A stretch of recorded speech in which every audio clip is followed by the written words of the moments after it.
evening, church. Welcome to our midweek online gathering. But before we proceed, let's read the text from our Bible taken from the book of Hebrew, chapter 12, verse 28. It says, "Therefore, since we are receiving an unshakable kingdom, let us be filled with gratitude and so worship God acceptably and reverence with awe." Ayan, church, binibigyan tayo ng clue. How are we going to worship God? So it says there, it should be with reverence and awe. So let's come together and worship the Lord, giving it all for God. Amen. Amen. His love endures forever. Yes, Lord. Let's praise the church.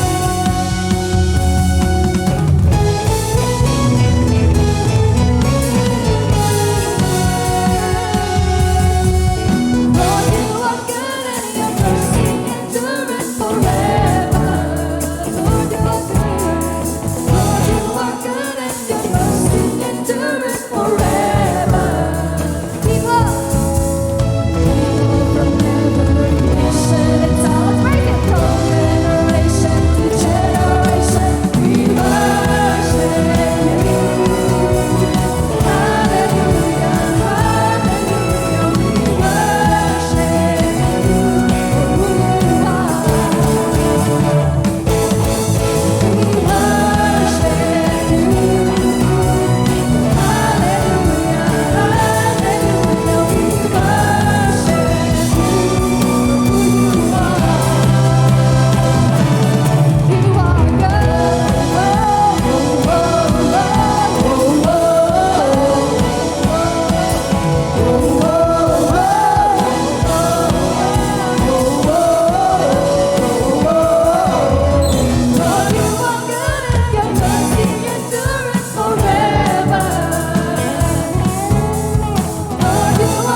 Let us bow our heads and let us pray. Heavenly Father, our hearts are full of gratitude. We thank you that you are the source of our blessing. As we present our tithes and offering, we remember your promises to open the windows of heaven when we honor you with our first fruit. As said in your words in Malachi 3:10, bring to my storehouse a full tenth of what you earn. Test me in this, says the Lord. I will open the windows of heaven for you and pour out the blessings you need. When we offer our tithes and offering, we're responding to God's abundant provision, recognizing that giving is an act of worship and gratitude. May this gift extend the word of your kingdom in our church and our community throughout the world you have created. We give with joy and in faithfulness of your promises. In Jesus' mighty name, we pray. Amen. Good evening and welcome to our midweek service. I'm Pastor Dindo. And I am Shasha Rosales. And the theme for the month of August to September is family. So tonight, me and my father would like to share our take on an area of family life and how we talk to people. But before that, we would like to share a story. Yes, si Pastor Charles Spurgeon saka si Pastor Joseph Parker both had churches in London in the 19th century. And in one occasion, si Pastor Parker, binisita niya yung isa sa mga orphanage ni Pastor Spurgeon at nag-comment siya about the poor condition of the children. So it was reported to Pastor Spurgeon na kinikriticize daw pala ni Pastor Parker yung orphanage and dinamdam ni Pastor Spurgeon. So ganito ginawa ni Pastor Spurgeon. That following Sunday, sa pulpit, kinriticize niya si Pastor Parker, saying na he had no right in telling na yung mga conditions and etc. etc. So, yung mga newspaper nung panahon na yun, since katulad dati wala pa namang mga YouTube na and everything, pinik up yung conversation na yun. Kasi, alam niyo, you get misquoted for something na you didn't say. So, naisulat siya sa article, nasa front news siya, sinabing ganon, na yung criticism. So, the following Sunday, nung nalaman ni Pastor Parker na nagsalita si Pastor Spurgeon about him, kung paano niya kinriticize siya sa pulpit, lahat ng mga newspaper men at ang daming tao, pumunta sila doon sa church ni Pastor Parker. Imagine mo yung, kasi, imagine one Sunday, at nagkaroon kami ng siguro hindi pagkakaintindihan ni Pastor Peter. Imagine yun lang kunyari. Then, narinig ni Pastor Peter, nag-comment ako about him, and then following Sunday, walang umatin sa church natin. Nag-attend lahat sila sa Fairview. Para pakinggan ko ano yung sasabihin ni Pastor Peter, yung bang rebuttal niya. Sinabi niya. Sinabi niya. Then, with full anticipation, yung buong crowd, they were expecting na yung gagante si Pastor Parker dahil sa mga sinabi ni Pastor Spurgeon sa pulpito. Ito yung sinabi niya. Sabi niya ganon, I understand that Spurgeon is not in his pulpit today. And this Sunday, they used to take an offering for the orphanage. So ito yung binigay na suggestion ni Pastor Parker. Sabi niya, I suggest we take a love offering here instead. So hindi lang yung church ni Pastor Spurgeon na nag-take ng offering, yung church mismo ni Pastor Parker, nag-take sila ng offering para sa orphanage. And sabi ganon, sa kanila kasi nakalagay lang sa plate yung offering. Sabi ganon, nakatatlong pass ng plate sila to empty sa sobrang dami na nagbigay ng offering para sa, imagine nyo, para sa sa orphanage. No? So the following week, ito yung nangyari. Suddenly, may kumatok ngayon sa pintuan ng study room ni Pastor Parker. And, lo and behold, sino kaya yon? Si Pastor Spurgeon. Sabi niya gano'n ni Pastor Spurgeon kay Pastor Parker. Sabi niya, alam mo, Parker, you have given me not what I deserve, you have given me what I needed. So, church, we all need some grace in our life na pag meron tayo nasabi, instead of people throwing stones, or ito yung favorite word siguro ng ano natin, ng society natin, yung basher or banging, di ba? Anong basher, di ba? Basher. Ganun, no? So, Bashing. instead of bashing, receiving love. So with that, the title of our message is Flavored Conversation, Grace Seasoned with Salt.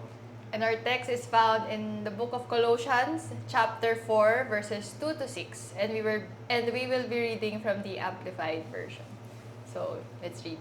Be persistent and devoted to prayer, being alert and focused in your prayer life with an attitude of thanksgiving.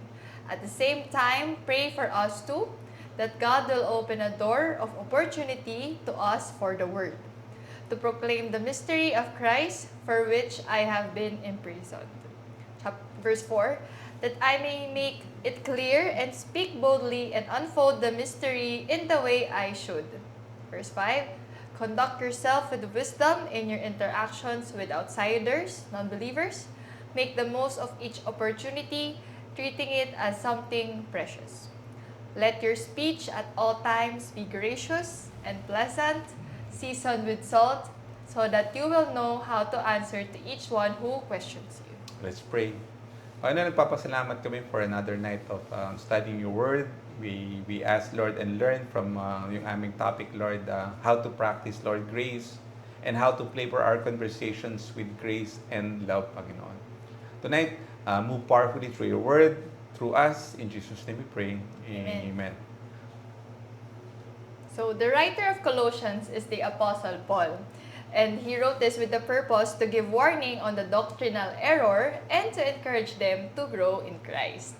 And in the same way, the overall theme of this book is the Lordship of Jesus Christ and His sufficiency in meeting our needs in every area of our life. So as a form of study, the book is divided into two. The first half Yung is 1 to about 2, yeah. the first half is about the teaching about Christ, and the second half is a mini ethics course addressing every area of Christian life. So when I say mini ethics, Paul teaches yung progressively from the individual life to the home and family, from work to the way we should treat others. So the scripture we are about to study deals with the flavor of our conversations. So is our conversation seasoned with grace or not? Okay, well explained. Now let's dive into 3 types of conversations that we can apply God's favorite seasoning, which is grace. So, first flavor of our conversation is spicy with the flavor of temper.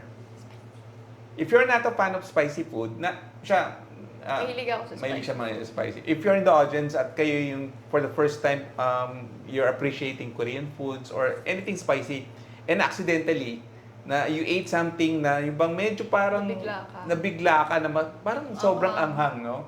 Reminds me of a story na picture story ni Aiza. Ni Raisa, yung maliit na bata. Yung wasabi. Yeah, oo. Naalala ko yung akala niya ice cream. Di ba yun siya ni Big O? Yung wasabi na subo niya. Tapos halos maiyak siya. Yeah. Niluwag. So, ano bang best advice na may bibigay natin pag accidentally parang you ate something na manghang? Honestly, sabi nga doon, by eating an acidic drink, malilesen daw yung anghang, yung pagka-spicy nito. Pagka-spicy. Example nito yung lemonade, orange juice, or better yet, kung meron kang milk, mas maganda daw. Now, the scripture calls us to speak with a language that is seasoned with salt. So that may re-reflect natin yung grasya ng ating Panginoon. So, paano nga ba to? I think the key here is having the right tone. Now, the English language depends heavily on tone. I think it's kahit naman siguro sa Tagalog language, no? And a manner of speech. So, the same sentence with the same words can actually communicate 2 entirely different message depending on the tone. Parang sinasabi mo yung high pitch.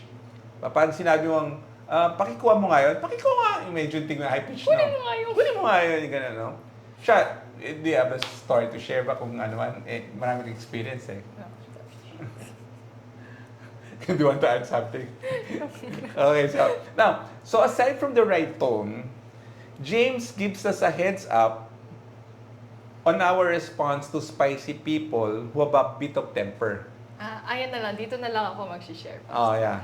So, sa bahay kasi, ang aming mga lolo't lola ay minsan mataas talaga magsalita. Yeah, No? oh. Pero hindi naman nila mean na mataas magsalita. May time na nagsabi sa akin si lola na pakikuha yung ganito. Kaso medyo mataas yung tono ng boses niya. So parang sabi ko, Lola, galit ka ba? Hindi naman ako galit. Ano lang, mataas lang yung tono ng boses ko. May times kasi na kung hindi natin sila tatanungin ng maayos, we might misinterpret kung ano talaga yung Sinasabi nila. yung sinasabi yung intention nila. oo. Which is yun nga, yung tone ng boses nila. They don't mean it, pero somehow, napataas yung tono ng boses. And that, in our part, is to understand them on how they I think act. common yan, I don't know with difference of age, pero common yan kasi sa older people, pag nag-uutos sila, katulad niya sinabi niya, kunin mo nga yung isang bagay, and then hindi mo makita. So, they would often times, ako in my generation, sinasabi niya, gamitin mo yung mata mo. Or sinasabi nga nila, kung siya, natuklaw ka na yan. So, iisip ko rin, kung siguro sa younger generation, may ahas pa kami sa lamesa, yung tipong gano'n. So, now, ano yung sinasabi ni James? Ano ba yung take ni James na heads up niya in handling this type of people? So, sabi, I think you could read this for me. Okay, so we will be reading from the book of James, chapter 1, verses 19 to 20, the Amplified Version. So sabi, understand this, my beloved brothers and sisters. Let everyone be quick to hear, be careful, be a thoughtful listener, and be slow to speak, a speaker of carefully chosen words, and also be slow to anger. So be patient, reflective, and forgiving. Verse 20. For the resentful, deep-seated anger of man does not produce the righteousness of God, the standard of behavior which He requires from us. Okay, na-explain further natin. Now, there are two set of words here. Set of words, so, not just one, but two sets or three words. No? Two sets of words James wants us to focus. Yung first is swift to hear. Now, swift to hear doesn't mean rushing to hear so that we could respond. Alam mo, yung experience mo na may kinukwento pa lang sa'yo, hindi pa tapos yung kwento, parang gusto mo nang sumagot. Parang mismo sa gigil mo, di ba? Parang, and yeah, ganun. So sabi nga, being swift to hear means we should always be willing to listen for understanding. Now, human beings naturally desire to be heard and understood by others. Similarly, but for totally unselfish reason, si Lord, God desires that you and I make an effort to listen to and fully understand Him and His ways. Chamis? So that's the first part. So second set of words James wants us to take note is to slow to speak. So paano slow to speak? Helps Word Studies define the Greek word for slow as taking time to deliberate or unhurried while still moving forward after considering all the facts. So, minumuni-muni mo lahat nung sinabi niya. Alam mo yung iba pagkausap, minsan nagpa-buffer pa. Parang, wait lang So, siguro ganito, ganyan. Yung kinoconsider nila lahat ng sinabi mo before actually speaking kung ano man yung nasa mind nila. So, you might say we are slowly processing what is being said, right at the very or moment. sometimes pinauulit mo. Pwede ulitin mo, parang hindi ko tayo naintindihan the first time. Or sometimes, kung hindi mo talaga siya sobrang nagets, pwedeng ulitin mo yung part na ganito. Hindi, minsan kasi parang hindi maganon kalinaw yung Parang joke na na hindi mo sinabi. na-gets the first time. Tapos, pag medyo matagal na, ayun pala yun. Ayun pala yun. So, I don't think it's not bad to ask someone kung pwede nilang ulitin yung sinabi. Like, it means that you're attentive, you're listening to them. So therefore, to be slow to speak, we must seriously gather all the facts first and then speak with careful consideration. Yes. So, Christ set the perfect example when He was questioned by the Pharisees. Yung being slow to speak. So, the Pharisees sought to trick Him. So, ito yung setting in John 8, verse 4 hanggang 5. Dumating yung mga Pharisees, dinala nila yung woman caught in adultery at yung hinagis lang sa kanya. And right there and then, parang wala man lang yung ka-advance notice, dinala yung babae, sinabi niya, Oy, Jesus, Rabbi, actually tawag sa kanya Rabbi, Oy, Rabbi, nahuli namin tong woman caught in adultery. Sabi ng batas ni Moses, kailangan stone to death siya. Ano masasabi mo? So, si Jesus, realizing yung intention ng mga Pharisees, hindi siya nag-react agad. Hindi siya nag-comment. Sabi niya, ganun ba? Sabing ganun, batuin. Di batuin na natin agad. So, Jesus, for his perfect example, took time to speak. So, yung slow to speak by doing something. So, alam natin yung story, nag-stoop sa ground si Jesus, nagsulat siya, and then, habang nagsasalita yung crowd, kasi syempre, nakikibuyo pa sila, nagbubulungan na sila. Nakikika na sila. Some bulong, some sigaw. Hindi, ganito, ganyan, dapat ganito, no?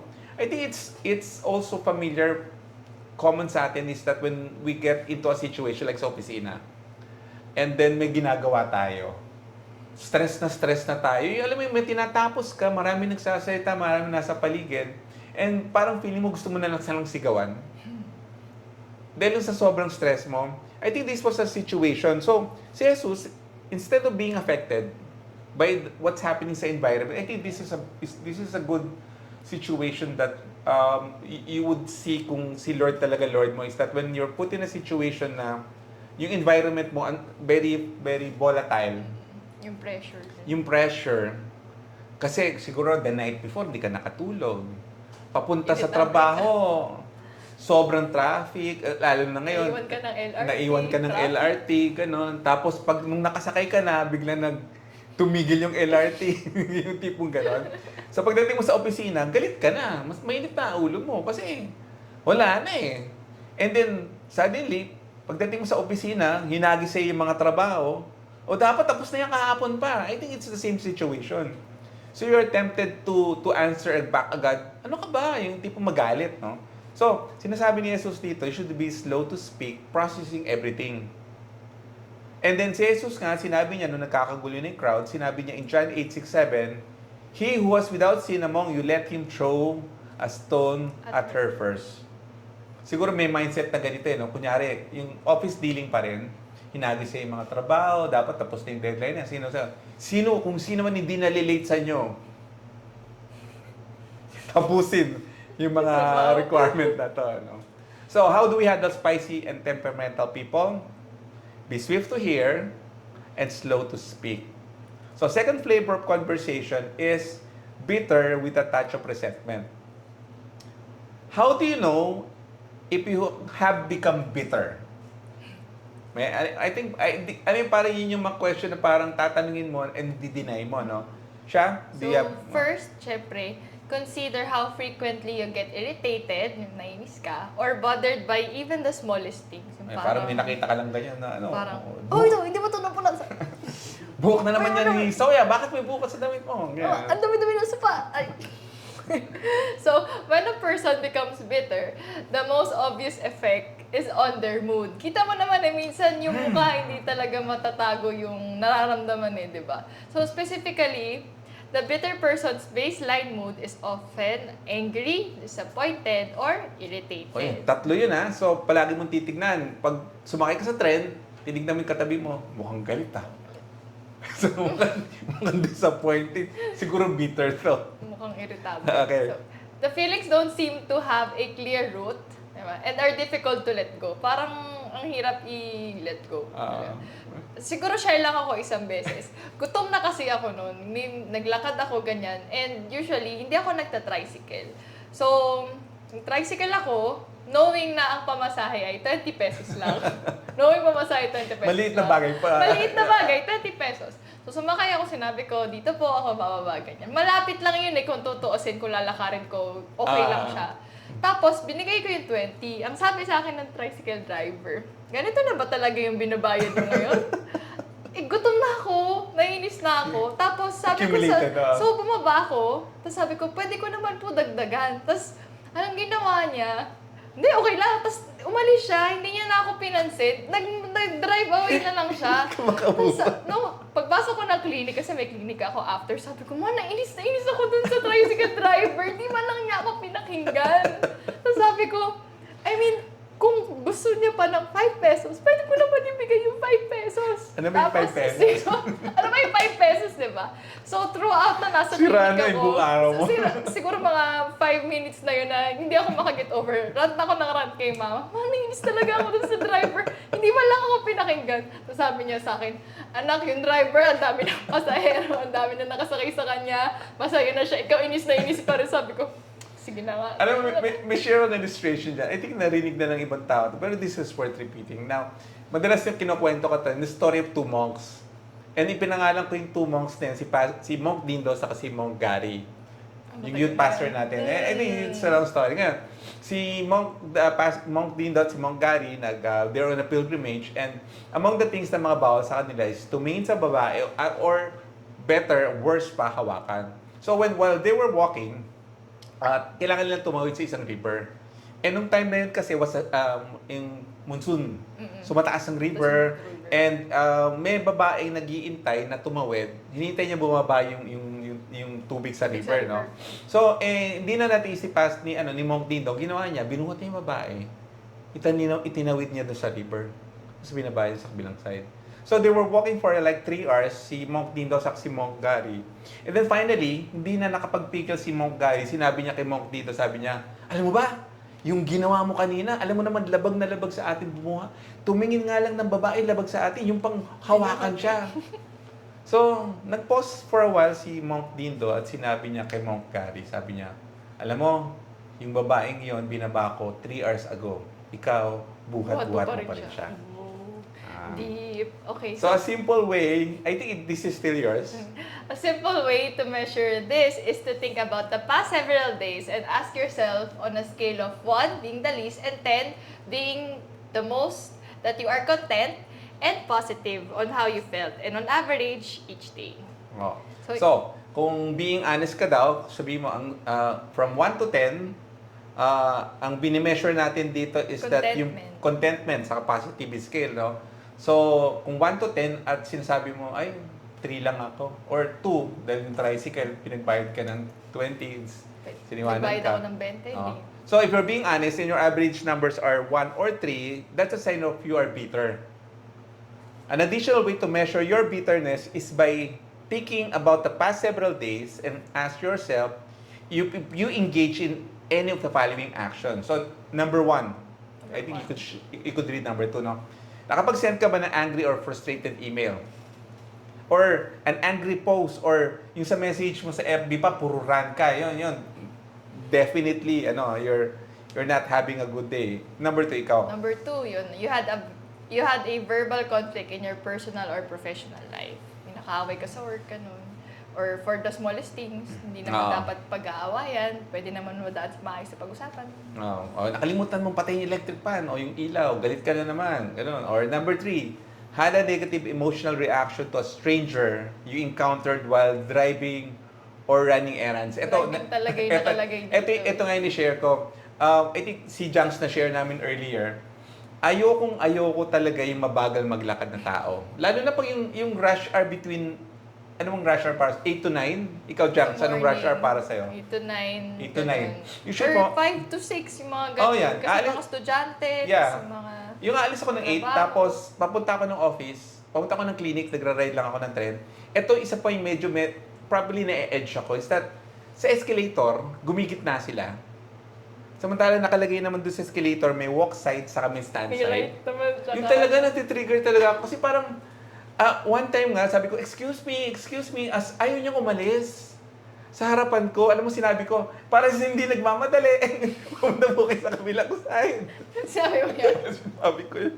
Kasi I was really frustrated. Kasi, paglagpas ko kasi one time, may nag-comment yung babae. Sabi niya, grabe naman to, nagmamadali masyado.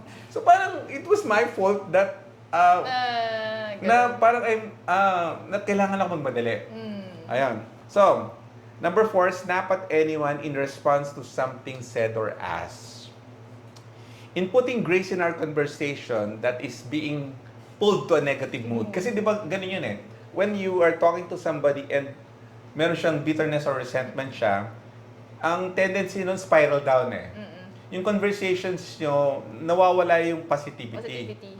So, it is essential daw para sa ating bilang believers is to convey wisdom from our own experience where God gave or provided the solution. Yes, totoo. Better yet, if we could share yung mga other personal experience ng ibang tao, like yung kwento ko, yung famous kwento ko ng dalawang mo, siguro I think that would be parang an icebreaker for people. Now, I remember a member ng, being bitter and resentful, no? Meron, one occasion na nasa TLA Taytay ako, merong na-stroke na member and sinabi niya sa akin, Pastor, ano ba gagawin ko? Hindi ako makapag-tithes. Hindi ako makapag-offering sa church. And he was really bitter in a sense na dati kasi may ina-attend ako ng church, malakas ako, nakakapagbigay ako. Ano ba gagawin ko? Sabi ko sa kanya, ni-remind ko yung story sa Bible tungkol sa widow na nagbigay lang ng maliit na amount dun sa offering table ng ating Panginoon. Sabi ko sa kanya, si Lord ino-honor yung level nung kaya mong ibigay, hindi yung dami ng ina-expect ng ibang tao. And that person really cried kasi finally na-release siya in a sense na yung by definition, ano ba yung worthy, ano ba yung dapat, ano ba yung ino-honor ni Lord. Shamis? So Christians must not speak simply to hear themselves talk, nor should we communicate only to relieve ourselves of the burden. Diba? There's a scripture found in Ephesians on how a person can overcome bitterness and resentment. So sa Ephesians chapter 4 verse 32 sabi, be kind and helpful to one another, tender-hearted, compassionate, understanding, forgiving one another, readily and freely, just as God in Christ also forgave me and forgave all of us. So in other words, being forgiven by God should have a powerful effect on our being forgiven people. And not hold grudges and not being bitter. Lalo na sa tricycle driver talaga na yun. Sorry. Napatawad ko. Nakita mo na ba ulit yung tricycle driver na yan? Hindi ko na maalala yung mukha niya. Kasi ang bilis niya, umali siya kaagad eh. Hindi ko na maalala. Pero okay na po ako nun. Hindi na po bitter. So, first flavor conversation is spicy with a flavor of temper. Second is bitterness with a touch of resentment. Then third, love with a touch of concern. Okay. Now, ang scriptures natin dito is 1 Thessalonians 5:11. And I hope itong closing scriptures na babanggitin namin would be helpful in setting a tone doon sa mga conversations natin, doon sa kapamilya natin, member of the family, and outside the community of the church. No? Sabi nga na, therefore, encourage and comfort one another and build up one another just as you are doing.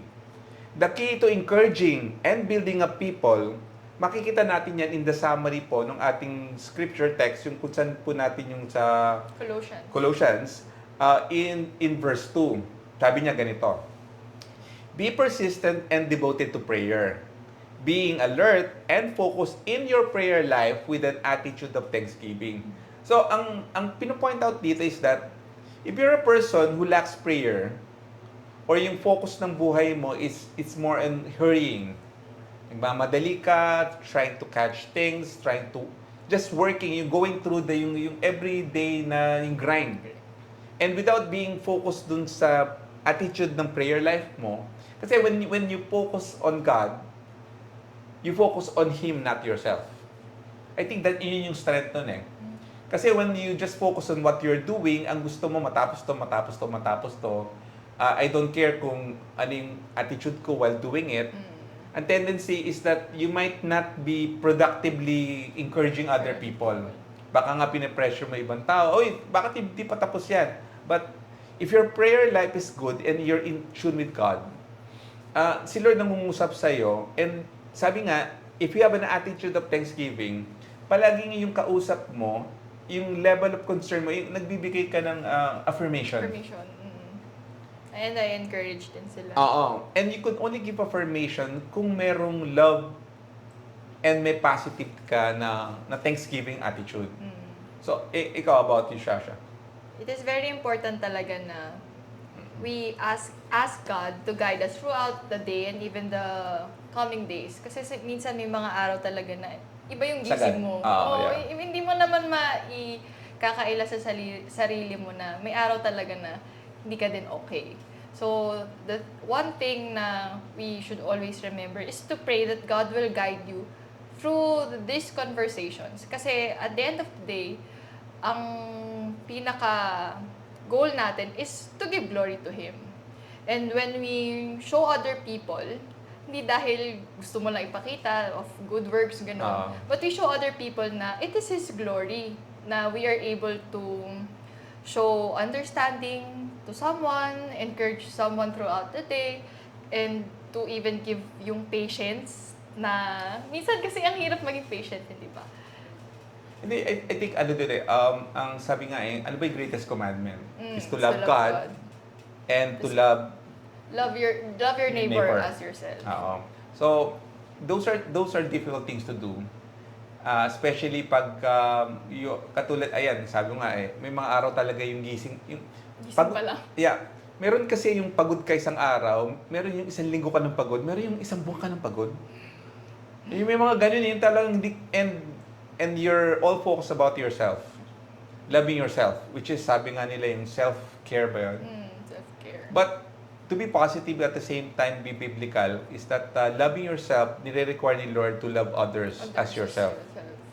So, in closing, let me summarize. How do we give good flavor to our conversation? Paano nga ba? Lagyan daw ng seasoning which is grace and salt.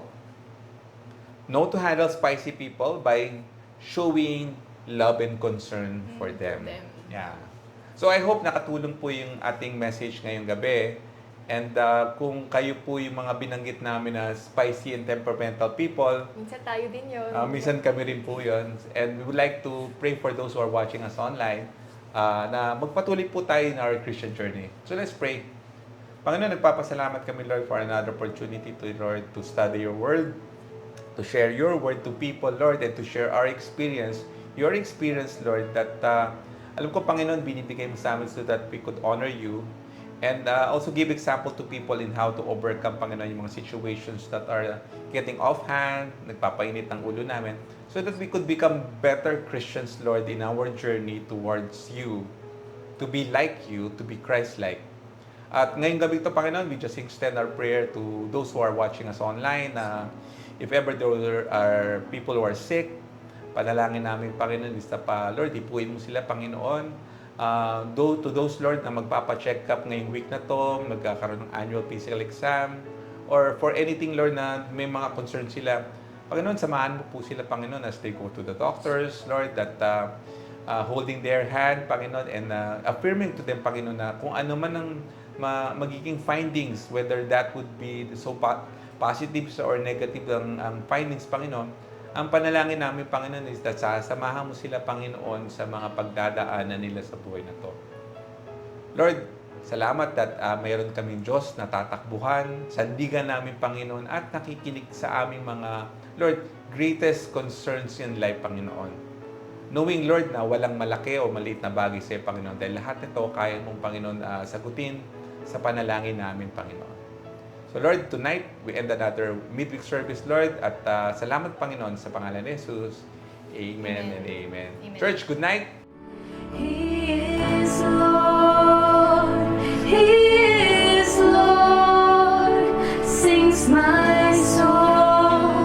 He is Lord, and He lives, yes, He lives. I'm alive 'cause Jesus lives.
Lord, sings my soul.